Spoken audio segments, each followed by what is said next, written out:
Olá,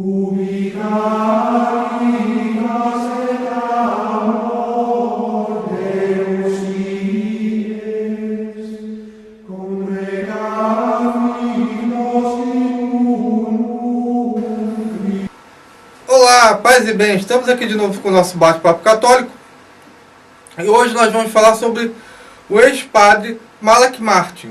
Se você não sabe quem é esse cidadão, ele escreveu diversos livros acusatórios sobre a Igreja Católica. Ele era padre lá dentro do Vaticano, saiu e começou a escrever livros contra a Igreja Católica. E um dos mais famosos dele é A Casa Varrida pelos Ventos, né? Que ele mesmo diz que é uma ficção e muita gente trata aquilo como fato real.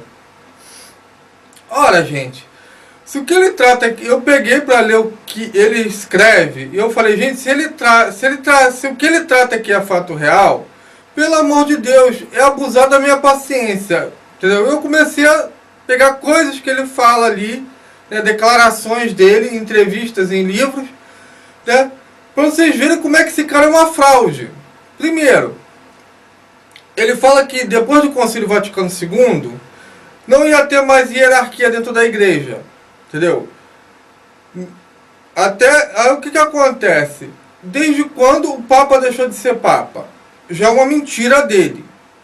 A segunda, que a igreja deixaria de ser o corpo místico e seria o povo de Deus. Era isso que seria ensinado na Igreja Católica.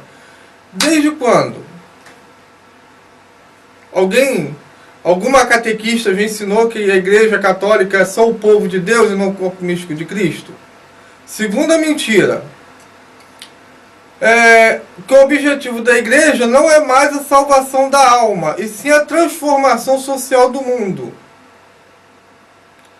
Alguém já viu a Igreja Católica tentar fazer essa firula? Largou a salvação das almas? Que agora, depois do Concílio Vaticano II, a Igreja Católica é uma seita gnóstica.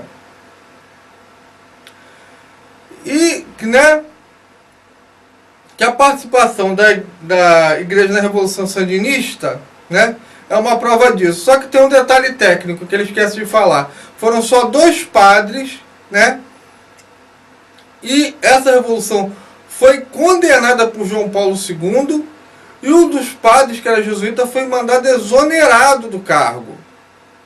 Né? Outra coisa que ele fala, que o Papa, depois de João Paulo II, só ia trazer confusão. Quer dizer, Bento XVI só trouxe confusão. Para mim, o Bento XVI, ele trouxe mais ordem para dentro da igreja e botou mais moral dentro da igreja. Né? E olha o que ele chega ao absurdo de falar. No dia 29 de junho de 1963, dentro do Vaticano, na Capela Paulina, foi celebrado o ritual satânico, com a participação de altos prelados, bispos, simples sacerdotes e leigos. O ritual satânico no Vaticano, dentro da Capela Sistina, por partidários do Concílio Vaticano II. Agora você consegue imaginar João Paulo II e Bento XVI participando de algum rito satânico? Cabe isso na sua cabeça? Na minha, não. Eu posso aceitar muita coisa deles dois, menos disso. Entendeu? Então o que acontece? Ele é um cara que saiu da igreja revoltadinho, e como todo cara que sai da igreja revoltadinho, ele fala mal da igreja. Lutero, Tertuliano, a gente está cheio disso na igreja, entendeu? Só que ele encontrou a voz aonde? Nos tradicionalistas, entendeu? Que eles têm que justificar, né, a heresia deles, né, de alguma forma. Então eles pegaram o Malak Martin e botaram o Malak Martin como o novo papa deles. Entendeu? Um cara que escreve um livro cheio de mentiras históricas, comprovada pela história. O papa jamais deixou de ser o chefe da igreja, a igreja jamais deixou de ser o corpo místico de Cristo. Isso tudo é mentira. Aí ele parte para outra mentira dele, né? Ele vai contra a ordem jesuíta. Só que eu acho engraçado o seguinte, ele escreve, né, que o objetivo da ordem jesuíta é destruir a Igreja Católica. E ele cita N coisas históricas. Só que se você pegar a adventista Mary Schuster, não sei o nome da mulher, que ela escreveu até Vaticano dos Assassinos, Vatican Assassin, né?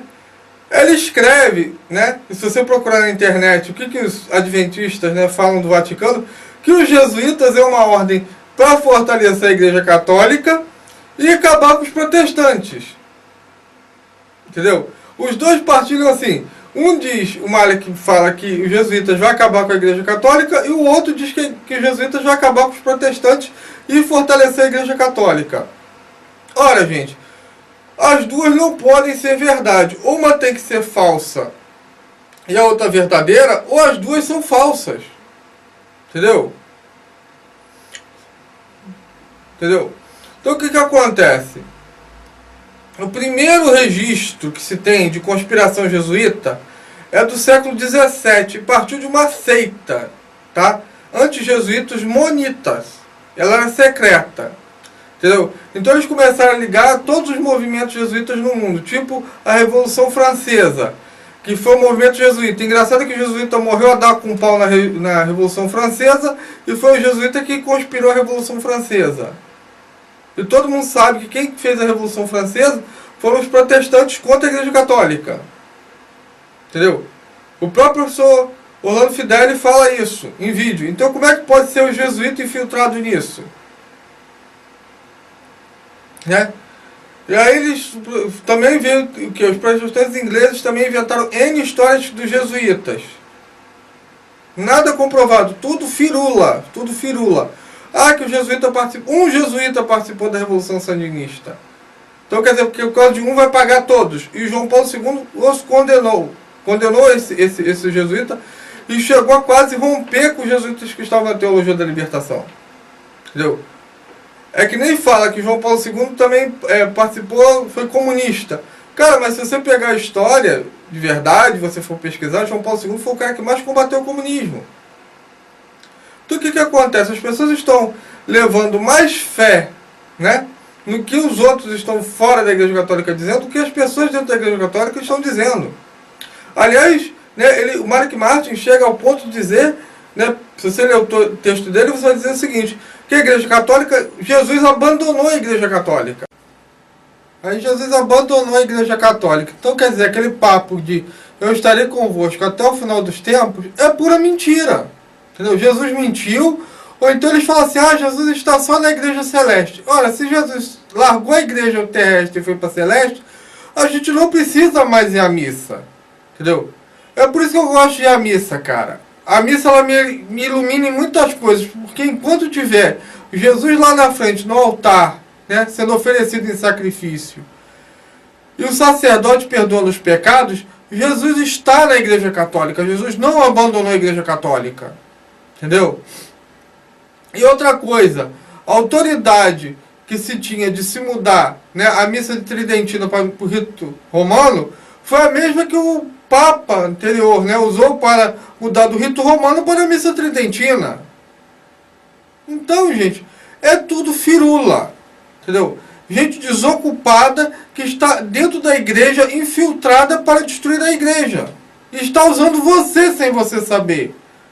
Porque os protestantes estão usando isso contra a gente. Então pare de inventar firula. Se você acha que isso tudo que eu estou falando é mentira, entendeu? Se você acha que eu estou falando é um bando de coisa inventada porque eu sou a favor da outra missa, a moderninha, então você faz o seguinte, você faz que nem eu fiz, perde um tempo, eu perdi mais de um mês pesquisando sobre isso. Olhando aqui, olhando ali, lendo os livros e vendo o que está todo mundo falando. E o que me salva nessa hora é o que Jesus fala. Jesus falou, eu estarei com vocês até o final dos tempos. Eu tenho uma oração especial para o Papa, para confirmar os irmãos. Jesus é o que foi ontem, hoje e sempre. Se isso não significa nada para você, largue a Igreja Católica. Você está só ocupando espaço e levando os irmãos ao erro. Esse é o meu recadinho de hoje.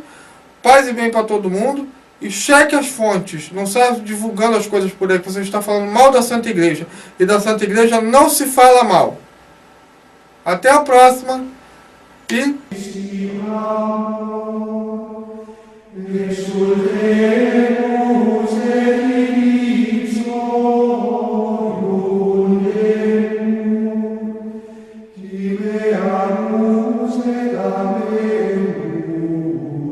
Deus.